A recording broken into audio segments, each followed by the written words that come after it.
Hey there! Today I would like to talk about this ink, Montblanc, a royal blue. I check it out because I always want to call this mystery blue. It is called royal blue. The ink was donated to us by Appelboom Pennen. You may recognize that name from the Winter Glow, Einstein, etc. inks. Here we have it. I won't throw this over my shoulder, don't worry. Royal blue. This is a nice, intense blue. I've been looking to try this one out for a long time. I once bought a pen in a brick and mortar store and they had this on the desk to dip your pen in and try it out before you bought it. I really loved it. I thought it was an interesting blue, but I didn't want to buy it there, and now we got it. I can try it out. I think it's nice. It's a fairly vibrant blue. It's pretty intense. It's a very dark blue, not a light blue.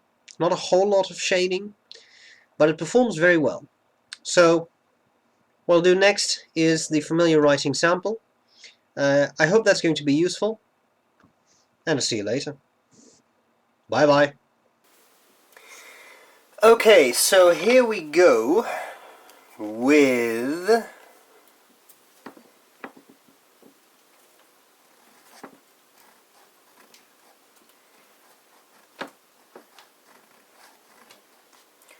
Montblanc Royal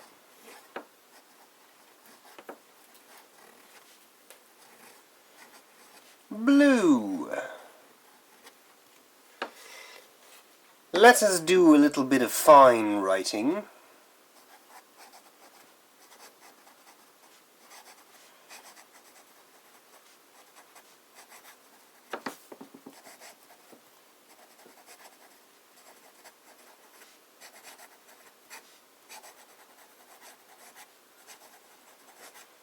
A dark blue.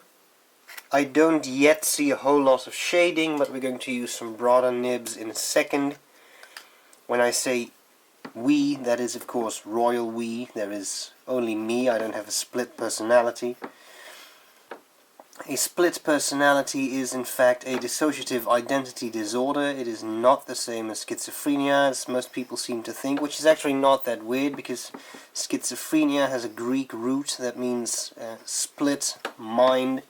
But actually, although schizophrenics, or we should say people with schizophrenia, actually have a terrible illness and may have a hallucination, so hearing things that are not there or seeing things that are not there, and may have some delusions, for example thinking they are Napoleon or something like that. They usually do not have multiple personalities. Just thought I'd point out this fact because it always bothers me when people, especially in the media, say, oh, he's a schizophrenic, and then they just mean he has a split personality. And in fact, there is a lot of discussion about the actual existence about the dissociative identity disorder and split personality. Some people think it's not physically possible, etc. So this is a hornet's nest I've gotten myself into. I will just continue the writing sample. We've just done broad. Now we move to italic. I'm liking this blue. I think it is a nice, dark, intense blue.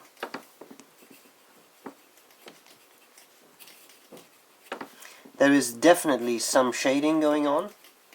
I think it's fairly apparent in this pen. I'm not sure how well you can see this, but with this J there's a lighter blue and a darker blue.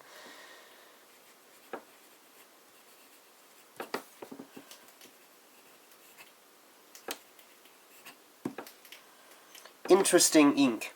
I am almost certain my camera is not going to pick that up, but it seems to have, I would almost say, an extremely light purple-like sheen over it. If you see it anywhere, I think the Italic pen is the one that shows that off fairly well. It's not a purple, it's definitely a blue. All I'm saying is it has some very minor purple stuff, a sheen to it, very lightly.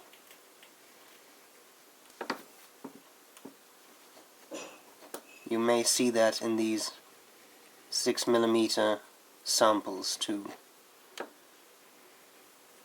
I'll come back to those. We have to make those dry first. In the meanwhile, let us do some flexi writing.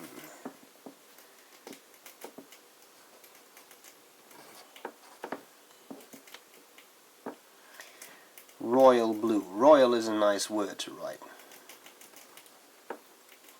In flexi manners. I shouldn't have done that because I have to put samples under that, but okay. Royal.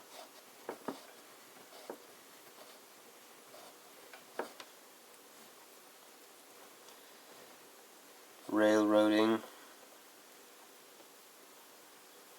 Must slow down. There we go. So I'm going to start at an angle with the medium sample, trying to squeeze out some line variation there, which is not easy, this being a hard nib. I say that every week, I know that, so for the viewers who always watch, sorry, but for those of you who do not, I feel it's important to point that out. Okay, broad. Lovely nib. Clearly not extremely springy, but it does offer quite a nice bit of line variation.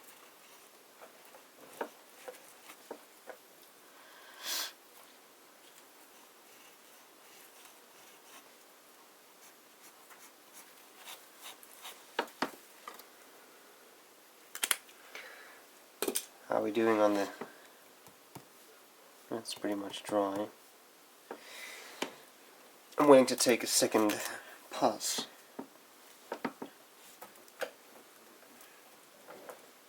One, two. Remind me to return to that and do a third pass this time. One of the last videos I forgot. I'm getting older, is he? Back in the day everything was better. The pens were nicer and the inks were...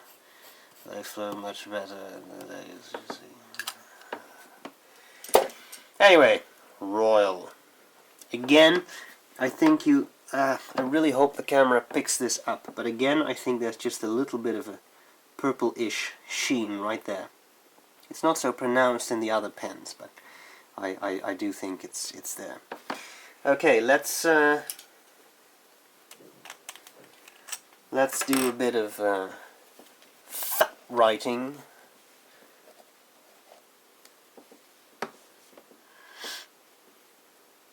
What are we going to do today? Well, I'm always doing these Gothic letters. Let's do something else today.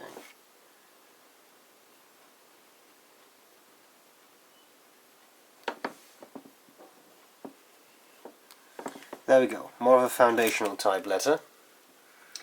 And I want to have a bit of medium writing.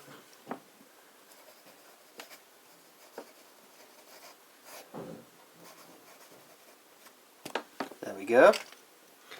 And then, of course, well, you know what, now this has to dry first. While that is drying, I think this is the ultimate time for the moment you've all been waiting for. The Tardif test.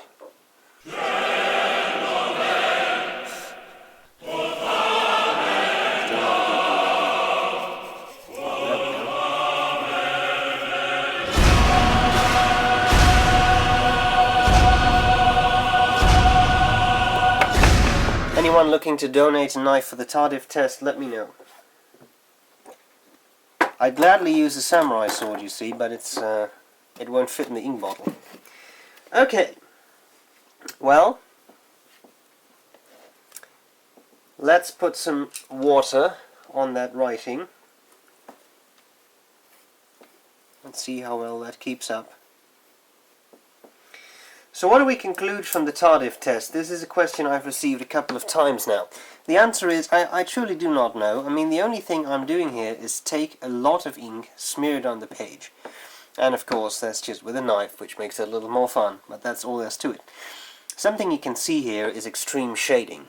This is the most saturated bit, where I put the knife on the paper, and then as I smear it out, you get a nice feel for the less saturated bits of ink in less saturated pens. Third pass. There we go. Okay, and then there is the eyedropper of death. Because I'm getting the feeling this is not the greatest ink when it comes to waterproofness. It's not advertised as being waterproof, so that is absolutely fine. But, you know, just saying.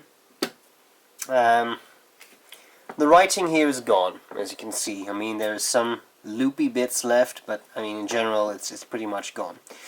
So if you're looking for a waterproof ink, I don't think this is it. While this R is drying up, let us go to a scorecard. And I'm just taking a cloth here because I've gotten water all over the desk. There we go. Okay, sorry, I'm back.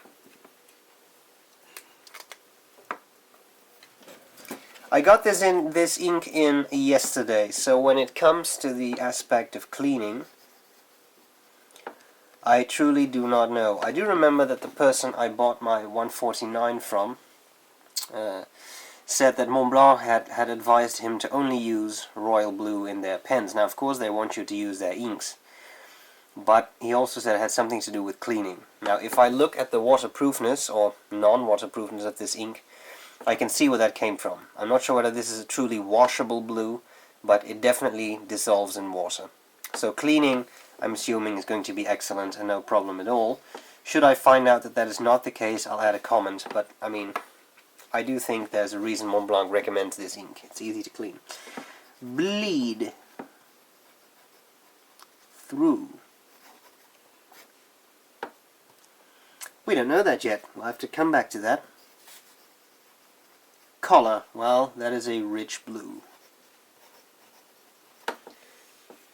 And then we have shading. Well, for shading, we have to return to the three pillars of the world. You can see that more saturated pens will turn this into a very dark blue. Less saturated pens will turn this into a, well, I'd say regular dark blue. There is some shading. I've already pointed that out. You can see it here. Some lighter, darker, and some lighter, dark. What the hell am I talking about? Some light and some darker patches. But even so, I mean, even in this italic, even when flexing to the max, I don't think there's a whole lot of shading. And again, I've said that before, but when it comes to blues, I know there are a few shading blues out there, but a lot of them, especially in this sort of darker blue range, I don't think shade particularly well. So shading is poor. You don't buy this ink for the shading. Doesn't mean it's a bad ink, it's just a property it doesn't really have. Flow is excellent. I put this in the pens last night. This morning I uncapped them, they wrote straight away, all five of them. No hard starts, no nothing. So it's a good ink in that regard, and that's kind of what you can expect from Montblanc. This is my 5th Montblanc ink, apart from those, Winter Glow and those kinds of special editions, and they all flow very well. I've never had a problem with that. Feathering, we'll have to check that later. Drying time, well, it seems reasonable, but it's not the fastest drying ink out there. At this point, let me just get rid of this excess water. And again, I think we see the image confirmed that this is not a waterproof ink. I mean, you can still see the outline. This is a lot of ink, but it's pretty much obliterated, I would say. Drying time, it's not the fastest, but it's not the longest either, so I would say it's okay. 1, 2, 3, 4, 5, 6, 7, 8, 9, 10. Let's see, 10 seconds, it's still wet. Now this is Rhodia, so that's not entirely fair, but waterproofness. Waterproofness is poor. This is not an ink you will write your memoirs on and then throw them in the swimming pool. So there you have it. Now what I want to do is a comparison between this ink and another ink. Can you guess what the other ink is going to be like? So here we have Royal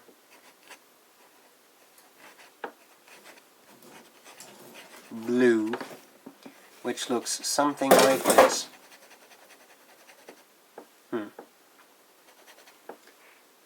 Just checking what that loud noise was. One of the rats just threw down something all the way from the top of the cage. Don't worry, no rats were hurt in making this video. Okay, Royal Blue, and then in the Ahab I have that Boy Scout among inks, Sérénité. I'll still call it by the old name because I refuse to use the new names. I just deny they exist, you see. Florida Blue by Waterman, now known as Sérénité or Serenity or something like that.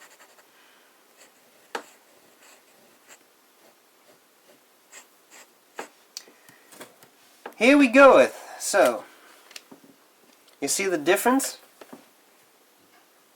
Because I don't. Both are very dark blues. I think Florida Blue may be a tad darker, but this pen seems to be a little bit more saturated by itself than the regular Flex pen. I think these shades are really, really close together. So if you're looking for a dark blue, I would say pick the one that gives you the better deal, because both inks are very nice, very well performing dark blues. So there you have it. We need some copier paper to try out this ink on a cheaper paper. Let's start with some fine writing.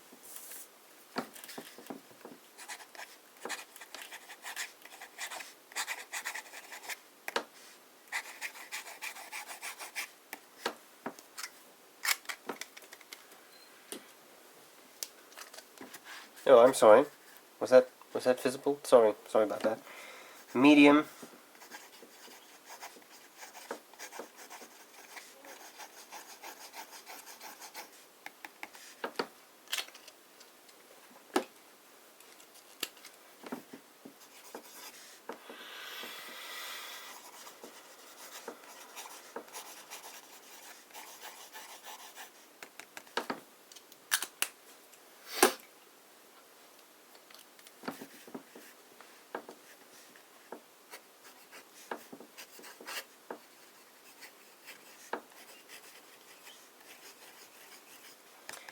Italic Parsons Essential. This pen remains a joy to use.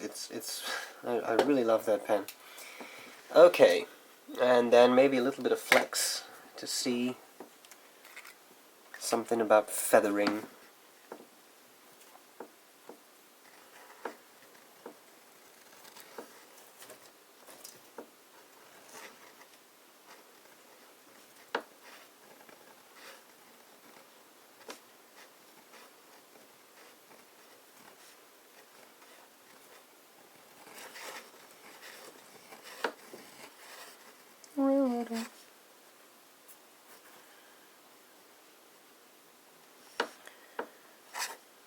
Right,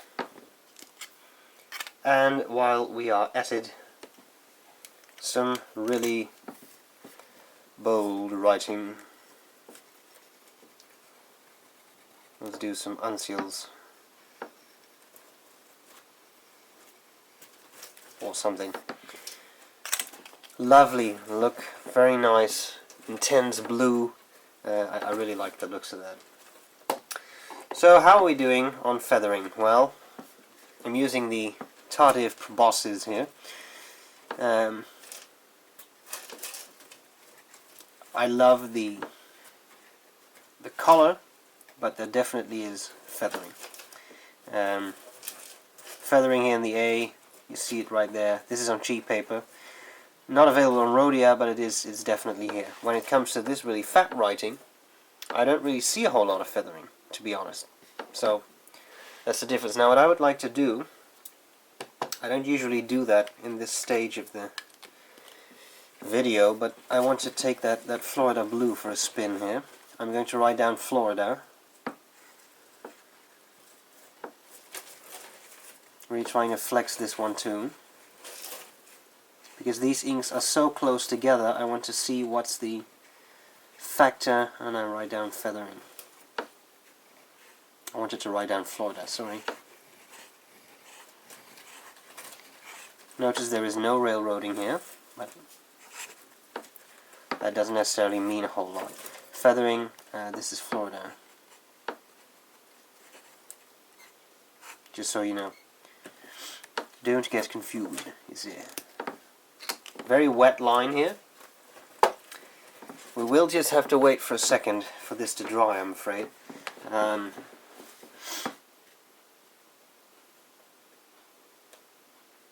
So this is your ink, and this is my ink, from the Florida blue to the Bay State blue. Dry. Dry. Okay. Well, anyway, I mean, what we're seeing, quite simply, is feathering. Let me take the Tardif proboscis again. There's definitely feathering right there. There's feathering here, there's feathering there. I say the amounts of feathering in Florida blue, that Boy Scout among inks, and the regular, the Montblanc Royal blue is not particularly pronounced. Both feather. Both of these are flex pens on cheap paper with a lot of flex. So you see in the regular writing there's just no feathering whatsoever. So it's a very decent, well-behaved ink. I was just interested because these two are so close together. Now you also see that the Florida seems to be a little darker, but again, this pen was a little wetter, so it laid down a bit more ink. So how are we doing as to bleed through? I'm guessing we'll be seeing some bleed through with it. Yes, with the flex writing, well, that's very apparent. With the regular writing, there's almost nothing, right? So that's good. With the Rhodia, well, there was no feathering. Bleed through, yes, but those are the three colors of the world. On the regular writing, I don't see any serious bleed through. Actually, I don't see any bleed through at all. So bleed through is very good.